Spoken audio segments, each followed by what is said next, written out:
What's up, YouTube? This is Too Raw for TV. I'm pretty sure you guys have heard by now that the Los Angeles Lakers have traded D'Angelo Russell, Maxwell Lewis, and 3 second-round picks to the Brooklyn Nets for Dorian Finney-Smith and Shake Milton. This according to Shams Charania. Of course, other sports media outlets and media outlets in general have reported this. Now, this come amid reports that growing pressure was on Rob Pelinka to make a move, as people were saying that, this guy hasn't done anything of note as far as trades in the last few years. The Lakers have been pretty much mired in mediocrity since the bubble. All types of stuff, you know what I'm saying? As if the Lakers are somehow, it's a constitutional amendment, and that requires the Lakers to be a successful playoff team every year. I don't know, somehow it was passed. I don't know, sometime when we were sleeping that was passed one of these years recently. But anyway, man, I don't really understand, nor do I get why people think this was, or anybody thinks that this is a good move. Because I don't see how in the world anybody think that the addition of Shake Milton and Dorian Finney-Smith is going to be a difference between being a play-in tournament team at best and a championship team. I don't understand how people can make that connection. And there's a troubling trend that I see with some LeBron fans. It's mostly LeBron fans. Every year since the bubble, I've seen this. You have a championship team. It's never enough for these clowns. They're greedy, and you can never please these dudes. They won a championship with the bubble, but led by the GM, they thought somehow, let's improve this team. Let's change our focus from defense and rebounding and size to making it more about offense and shooting. So you get rid of JaVale McGee, if I remember correctly. You get rid of Dwight Howard. You get rid of all the pieces you had. And then you add guys like Marc Gasol. And the team sucks. And the team looks old. And the defense falls apart. They go from being one of the best defensive teams to one of the worst defensive teams. And you get knocked out in the first round as the defending champions. Then you acquire Dennis Schroeder. He doesn't work out, right? Then you acquire Russell Westbrook, which we all could see from 1,000 miles away, 1,000,000 miles away, that wasn't going to work. But you had clowns like Kendrick Perkins say, oh, this is a great move. They're going to win 70 games. They struggled as we knew they would. Everybody blames Russell Westbrook. Remember, Russell's supposed to be an upgrade from Schroeder. Russ went through it playing alongside LeBron and Ron James.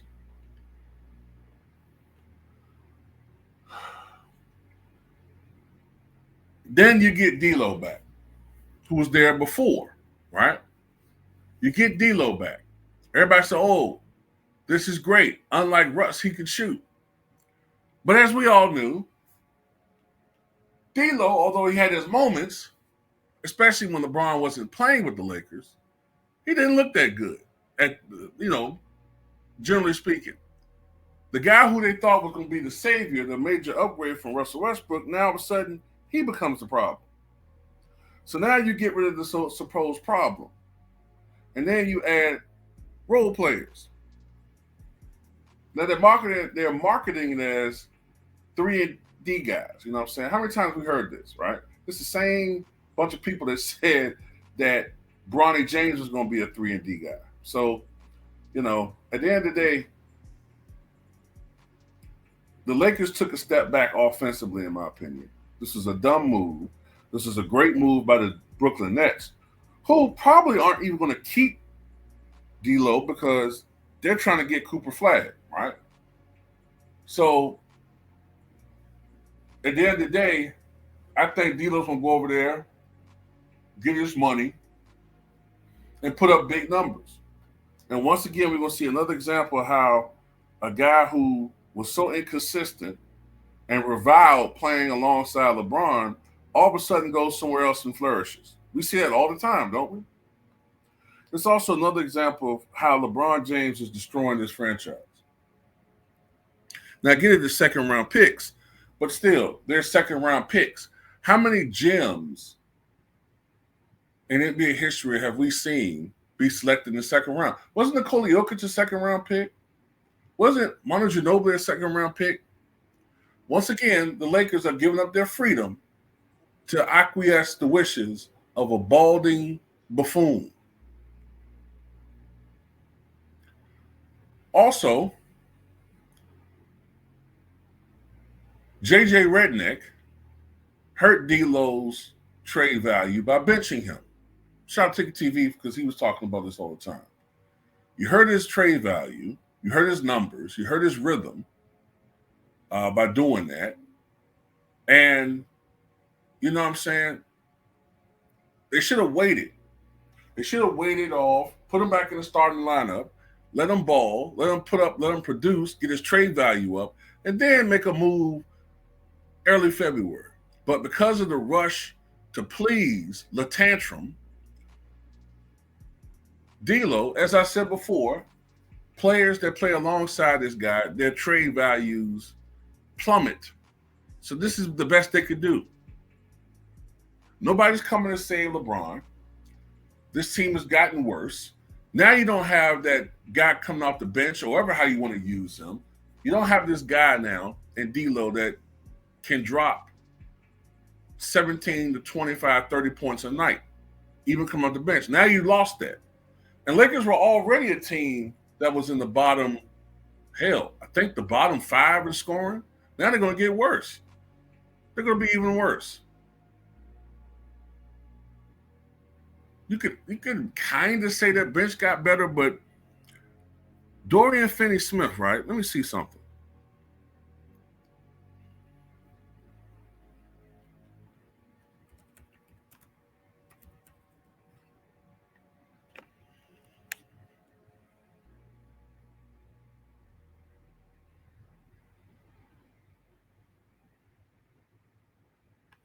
Dorian Finney-Smith.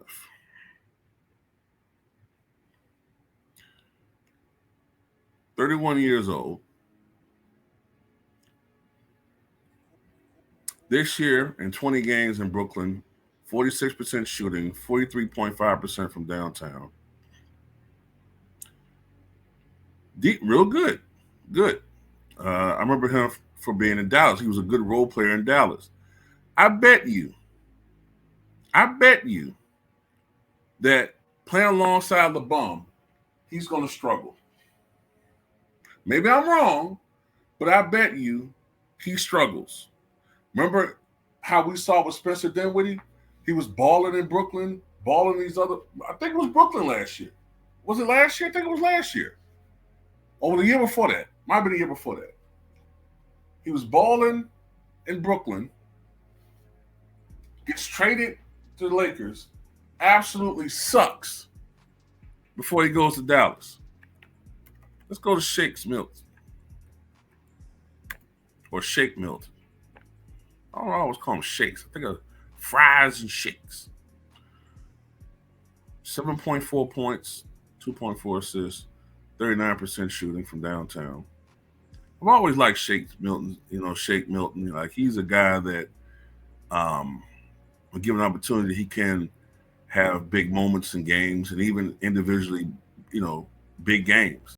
He at least the Shake Milton I remember. He's capable of having big moments to the point where he can actually carry a team for stretches on end. But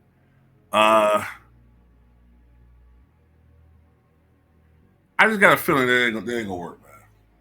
And that's not rooting against them, but it's just the nature of the Lakers team. You know what I'm saying? It's just I've just never seen with the Lakers guys come there playing alongside LeBron, especially at this stage of his career, and they flourish. I've just they tend to be frozen out as far as play. Maybe I'm wrong. Maybe they'll come over there and they'll play exceptionally well. Even if they play well, it's not going to be enough to move the needle. If anything, like I said before, they've taken a step back. You could argue their bench has gotten a little bit better, but they've taken a hit offensively. You've lost a guy that was at least a marginal all-star. You lost a guy that was a marginal all-star and replaced them with role players.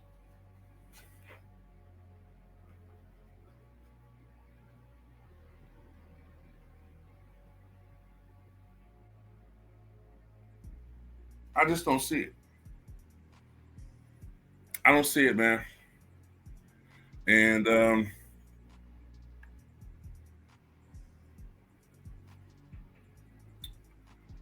y'all tell me, because I think this is another opportunity that the Lakers have blown. If they don't get this guy off this team,